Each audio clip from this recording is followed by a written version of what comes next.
Sa halip na pasalubong at masayang alaala, kalungkutan at masaklap na karanasan ang bitbit ng 40 Candabenyo na nanirahan sa Visayas na bumalik sa Candaba, Pampanga. Sabado ng gabi nang makawi ang 40 Kapampangang survivor sa bayan sa pamamagitan ng tulong ng alkalde ng bayan.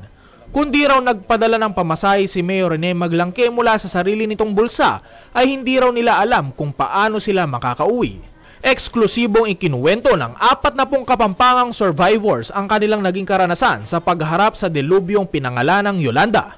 Hindi raw inaasahan ni Feliciano Velasco na mawawasak lang sa loob ng 4 na oras. Ang mga ari-arian ay pinundar niya sa loob ng 22 taong paninirahan sa Barangay Santo Niño, Tanawan, Leyte.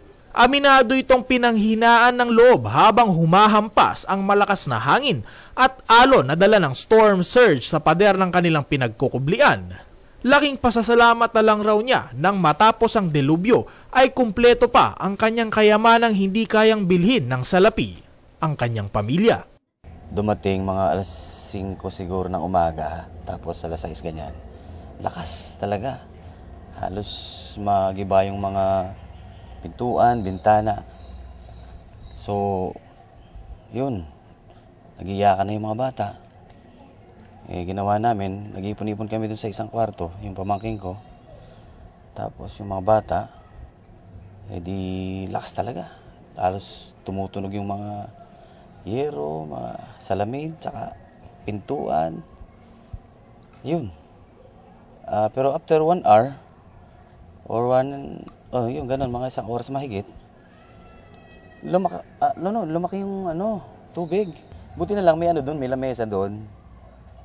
Pinasuot namin yung mga bata doon, tapos kumuha kami ng lona, tawag doon?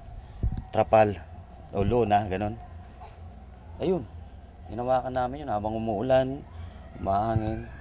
So, ang tagal pa rin. After 4 hours, huminto na. Kilala ang mga Candabenyo sa pagiging matatag at madiskarte sa kalamidad, pero wala raw silang nagawa kundi magtago sa isang sulok at manalangin na magiging maayos ang lahat sa kasagsagan ng paghagupit ng super typhoon sa kanilang lugar. Si Enrico Lacanilaw, na tubong Purok 5 Paralaya, Candaba, na nanirahan sa Barangay Likod, Solano Street, Tanawan, Leyte, wala raw nagawa. Himala pa raw na nabuhay sila ng kanyang asawa at 3 anak. Nagpapasalamat naman si Lacanilaw sa mga kapitbahay na bagamat lugmok sa kahirapan ay namahagi pa rin ng mga pagkain at inumin. Yung inaano lang namin, isang plywood, parang mamamatay na kami doon. Ang sarap, sabi lang namin sa katapusan na namin sa tato, sabi namin. Naiisip mo ba na mabubuhay pa kayo? Ay, hindi na.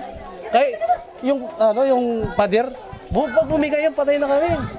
Nandun lang kami sa sulok 4 na araw kami sa bahay. Nangingi kami, binibigyan kami ng mga kapitbahay, ganun. Yun yung ginagawa namin.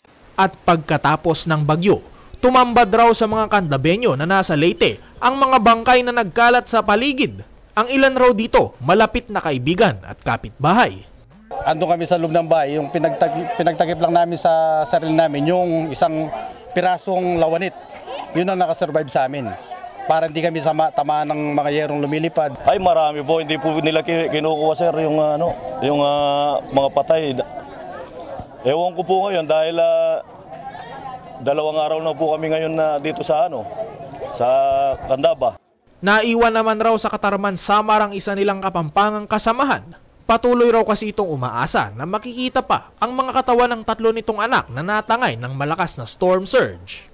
Nananawagan naman si Ronaldo Mangilit sa mga Kapampangang nasa Visayas na umuwi muna sa bayang Sinilangan habang hinihintay na bumangon ang Kabisayaan. Pade, kamu nga nga taga Tanawan, Tacloban, uli na kamo kayo rin na kamo kakaunong dida. Ako po si Joshua Lansangan, alerto, alisto sa pagbabalita.